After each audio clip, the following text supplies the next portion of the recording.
Good morning student. जैसे कि अभी मैं जेलन कॉलेज से बोल रही हूँ, assistant professor contractual basis Chakradharpur.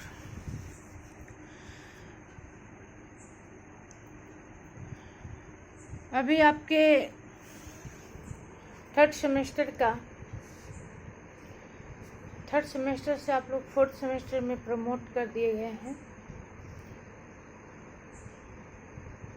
और आपका जो है टॉपिक जो अभी पिछले बार आप पढ़ रहे थे, अब आपको CC8 में वेस्टर्न पॉलिटिकल थिंकर्स को पढ़ना है। पाश्चात्य जगत की राजनीति। तो जैसे हम प्राचीन भारतीय राजनीतिक विचारधारा पढ़े थे, उसमें पिछले थर्ड सेमेस्टर में आप प्राचीन भारतीय राजनीतिक विचारक, उसके बाद आधुनिक राजनीतिक विचारक पढ़े। उसी प्रकार से फर्स्ट सेमेस्टर में आपको यह जो CC8 है, इसमें वेस्टर्न पॉलिटिकल थिंकर को पढ़ना है। वेस्टर्न पॉलिटिकल थिंकर के अंतर्गत सबसे फर्स्ट चैप्टर आपका जो है वो प्लेटो का है। प्लेटो यूनान का महान दार्शनिक शासक था। उसका योगदान राजनीति शास्त्र में अविस्मरणीय है। प्लेटो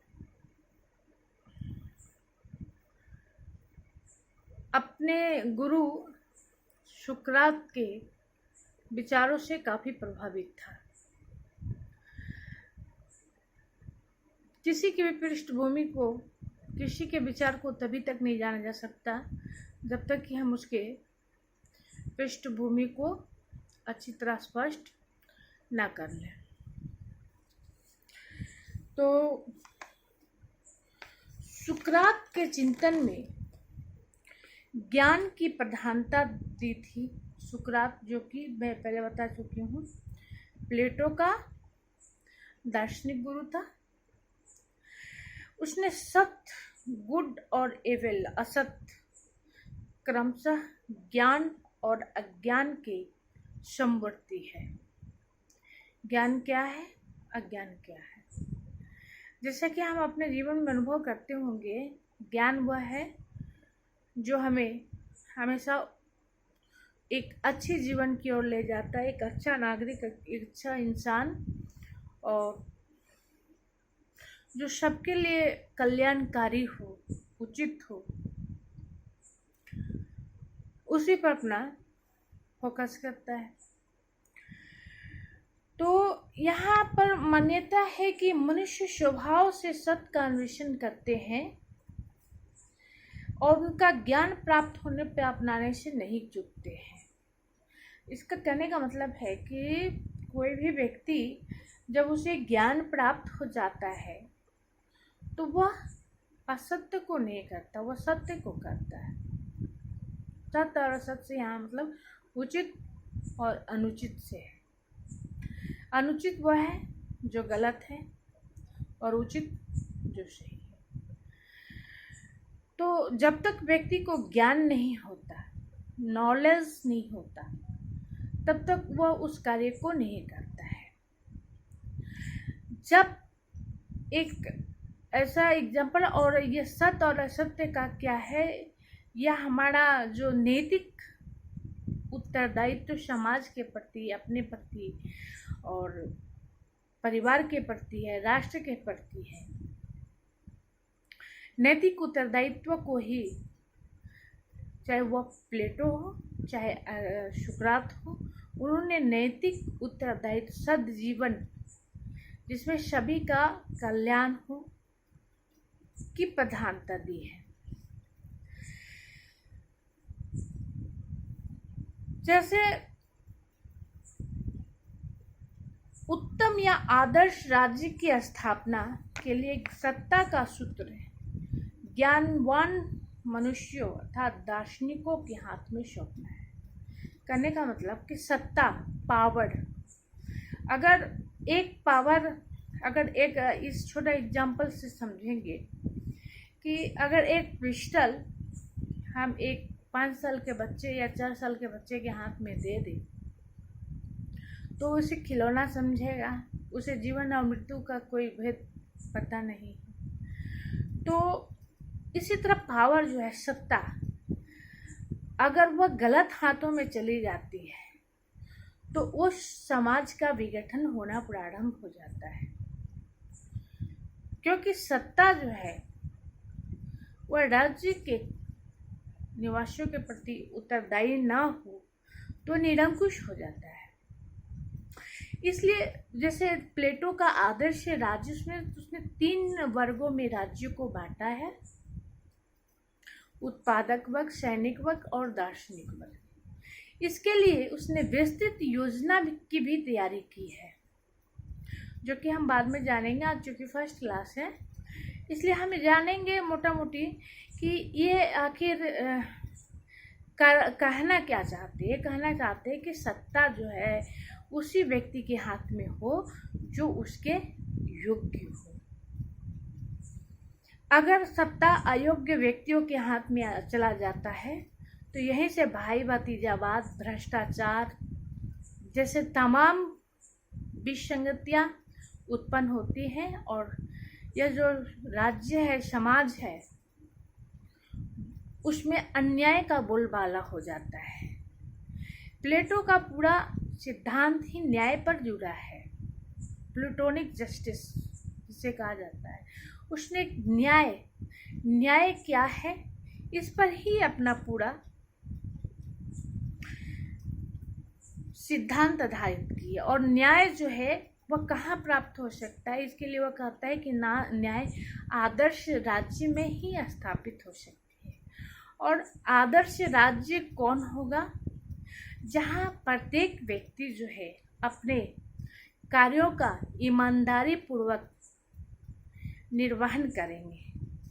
अगर कोई व्यक्ति दूसरे के अनाच्छादित क्षेत्र में प्रवेश करके कार्य करता है तो वह गलत है।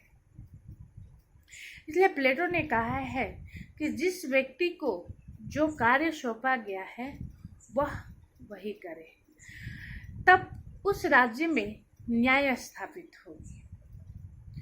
उसने जो दार्शनिक राज्य का कॉन्सेप्ट दिया है, दार्शनिक राजा को उसने हर तरह के विलासिता से दूर जनता के लिए मात्र समर्पित किया है। और वर्तमान समय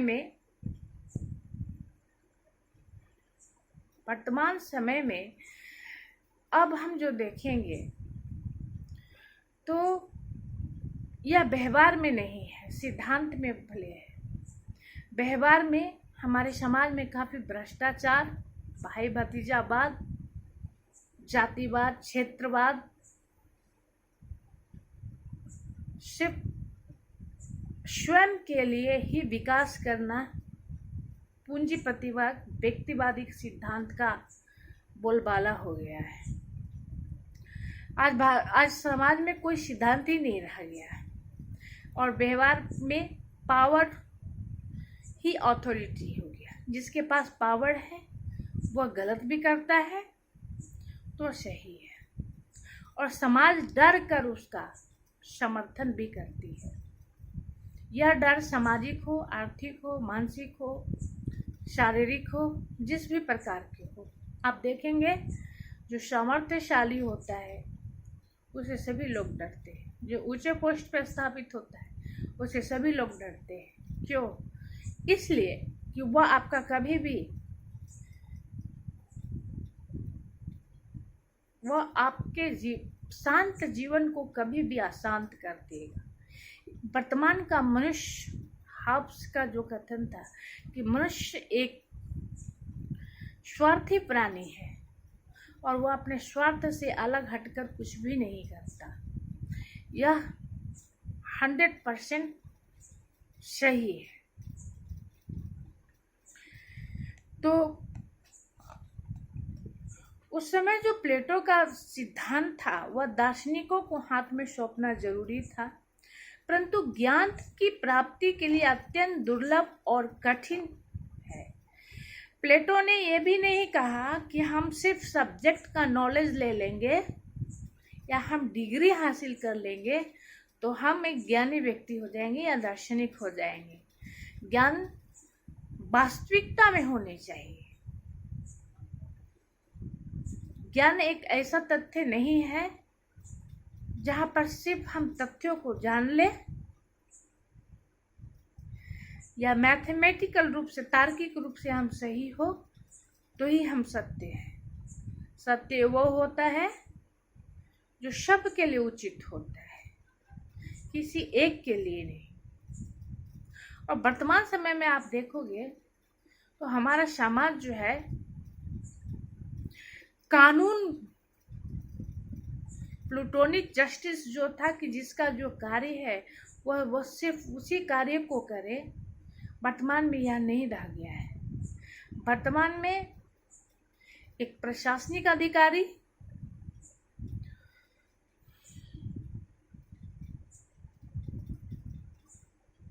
जैसा कि हम पब्लिक एडमिनिस्ट्रेशन में पढ़ते हैं, ब्यूरोक्रेसी, रेड टेपलिज्म,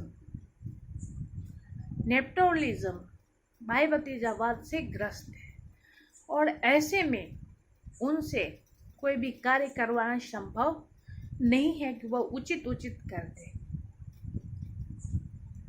इसलिए आज हमारे समाज में इन सिद्धांतों को एक बार पुनः जागृत होने की आवश्यकता है। जैसे कि मेटाफिजिकल में यह सिद्ध हो चुका है कि दुनिया में कुछ भी, विश्व में कुछ भी अस्थायी नहीं रहती है, वह सदैव परिवर्तनशील रहती है। आज जो पृथ्वी है वह पृथ्वी हमेशा नहीं रहेगी, उसका विघटन होना ही संभव है, विघटन होना ही होना है। पॉलिटिकल साइंस के स्टूडेंट होने के नाते आप लोग को कम से कम और भी दार्शनिकों को जानना चाहिए, जिसमें हमारे एक प्रसिद्ध दार्शनिक हैं हीगल, जिन्होंने इस विश्व की परिकल्पना की है साइंटिफिक ढंग से। हीगल के विचारों से ही मार्क्स प्रभावित था। वाद, परिवाद और संवाद से यह समाज बना है। कभी भी यह समाज जो है हमेशा अस्थायी रूप से एक रूप में नहीं रह सकता, इसका परिवर्तन होना ही होना है। जो भी आया है उसका विघटन एक न एक दिन होगा। जैसे हम प्रतिदिन जी रहे हैं, आज एक दिन के हुए तो कल दूसरे दिन के होंगे। इस तरह हमारा क्रमशः, या तो आप इसे विकास समझ लीजिए या तो आप इसको विघटन समझ लीजिए, होना ही होना है। तो प्लेटो का जो दार्शनिक सिद्धांत था वह यह दर्शाता है, समझाने की कोशिश करता है कि एक आदर्श राज्य में संपत्ति की अवधारणा, संपत्ति एकत्रित करने की अवधारणा शासकों के हाथ में नहीं होना चाहिए। शासक वही वर्ग होंगे जो दार्शनिक होंगे, और दार्शनिक जो होगा वह काफ़ी ज्ञान से भरा होगा। उसके अंदर कोई स्वार्थ, कोई लालच, कोई पक्षपात किसी के प्रति कुछ भी नहीं होंगे, तब वह एक आदर्श राज्य स्थापित होगा। हालांकि सत्य बहुत ही कठिन होता है। इसी सत्य के कारण प्लेटो के गुरु सुकरात को मृत्यु दंड मिला था, वह भी राज्य की ओर से। और सुकरात इतना बड़ा देशभक्त था कि उसे जेल में आकर भी, जेल से किसी ने कहा कि तुम्हें भागने का मौका देता हूँ, तुम भाग जाओ, लेकिन उसने कहा कि मैं नहीं भागूंगा, क्योंकि अगर मैं यहाँ से भाग गया तो पूरे विश्व में मेरे देश का बदनामी होगा कि वहाँ की शासन व्यवस्था कैसी थी जहाँ से कैदी भाग निकले। तो उसने अपने सिद्धांत के लिए अपने सत्य के लिए अपने प्राण की आहुति दे दी, जिसका काफी गहरा प्रभाव प्लेटो के मनोमस्तिष्क पर पड़ा। और इसलिए ही प्लेटो ने एक एकेडमिक जो एथेंस में थी वहाँ स्थापित किया, और उसमें जो है उसने बताया कि एक आदर्श राज्य की स्थापना कैसी होगी और एक आदर्श राज्य की शासन की बागडोर किसे सौंपा जाए। दार्शनिक शासक जिसके पास ना तो कोई निजी संपत्ति थी, ना निजी घर था, ना तो वह विवाह कर सकता था। मिलिट्री भी वहाँ का 3 वर्ग, उत्पादक वर्ग, शासक वर्ग और संरक्षक वर्ग। उत्पादक वर्ग सबके लिए उत्पादन करता था, जिससे संपूर्ण राज्य का जीविकोपार्जन चलता था। वह व्यापार बिजनेस करता था। और संरक्षक वर्ग जो होते थे वो आज के हमारे मिलिट्री की तरह थे। वह देश पर बाहरी आक्रमणों से सुरक्षा करते थे। तो प्लेटो का जो आदर्श राज्य की कल्पना है वह वर्तमान पृथ्वी पर संभव नहीं था। इस बात को प्लेटो ने भी स्वीकार किया, क्योंकि इतना ज्यादा आदर्श व्यवहार में संभव नहीं है। लेकिन जो हमारे पाश्चात्य राजनीतिक विचारक हैं, इसमें प्लेटो जो था वह किसके समकालीन था? तो वह आपके गौतम बुद्ध के समकालीन था। जैसे कि पिछले बार आपने प्राचीन भारतीय राजनीतिक विचारक में मनु, कौटिल्य, शुक्राचार्य को पढ़ा। उसके बाद आपने जैन धर्म, बौद्ध धर्म में पढ़ा। तो बौद्ध धर्म अहिंसक था और वह भी न्याय के लिए ही बात करते थे।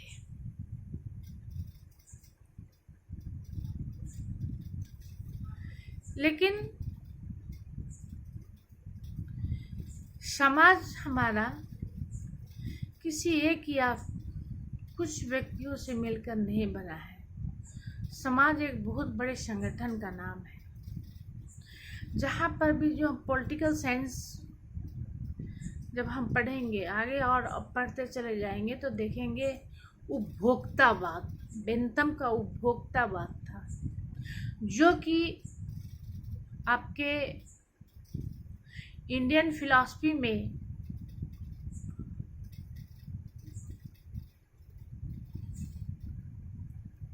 मुझे पूरा कंफर्म याद नहीं याद आ रहा है। एक ऋषि का कथन था कि जब तक जियो सुख से जियो, न मिले तो उधार लेकर भी जियो। ये अति सुखवाद, जिसमें व्यक्ति सिर्फ अपने विषय में ही सोचता है।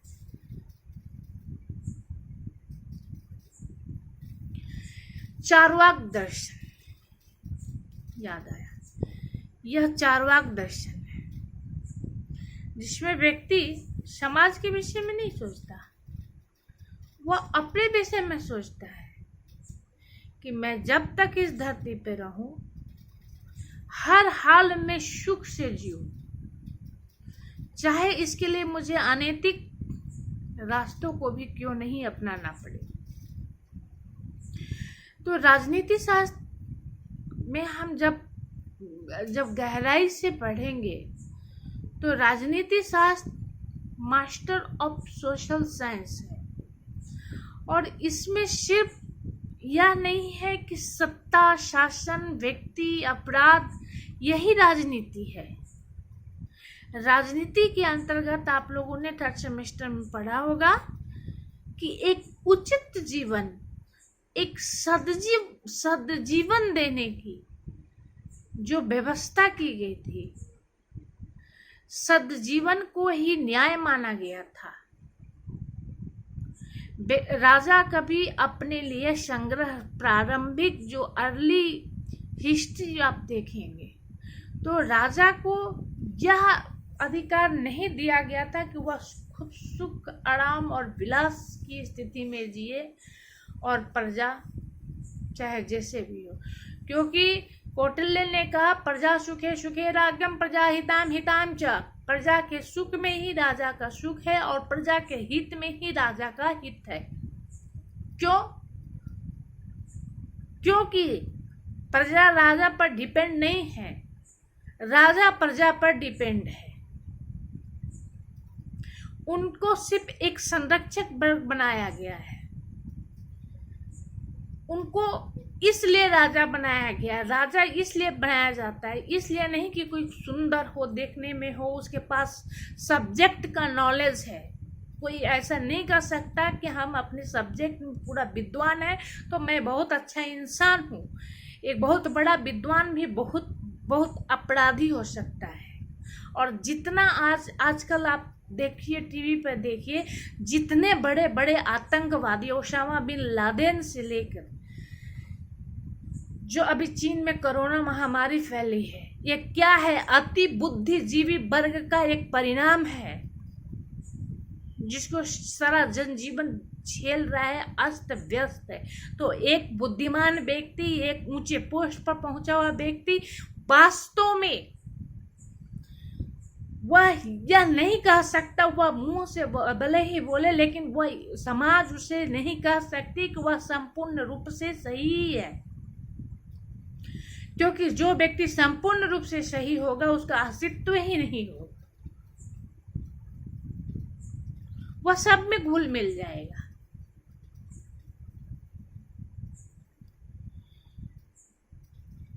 प्रजा के करों से, वर्तमान समय में भी जनता के टैक्स से राज्य कोष में संपत्ति अर्जित होती है, जिससे कि राज्य के कर्मचारियों को आजीविका देने के लिए प्रावधान किया गया है। परंतु कोई ये सोच लेता है कि मेरा जन्मसिद्ध, मैंने चूंकि इतना इतना डिग्री लिया है, मेरे पास इतना नॉलेज है, मैं इतना हिसाब किताब बना देता हूँ, इतना तेज हूँ, इसलिए मुझे ये प्राप्त है और ये हमेशा प्राप्त होगा। तो यह उसकी कुबुद्धि है। चूंकि प्लेटो के दर्शन में जो है ये सिर्फ भौतिकवादिता की बात नहीं की गई है, आदर्शवाद की बात की गई है। भौतिकवाद और आदर्शवाद दो अलग अलग तथ्य हैं। भौतिकवाद सिर्फ सुखों में जीता है, आनंद में जीता है, लेकिन आदर्श जो है वह एक समाज के लिए समर्पित होता है। आप पढ़ेंगे आदर्शवादी राज्य की कल्पना, लोक कल्याणकारी राज्य की स्थापना। ऐसा नहीं है, हमारे देश में तो खैर बहुत ही कल्याणकारी कार्य किए जा रहे हैं। असक्षम नागरिकों को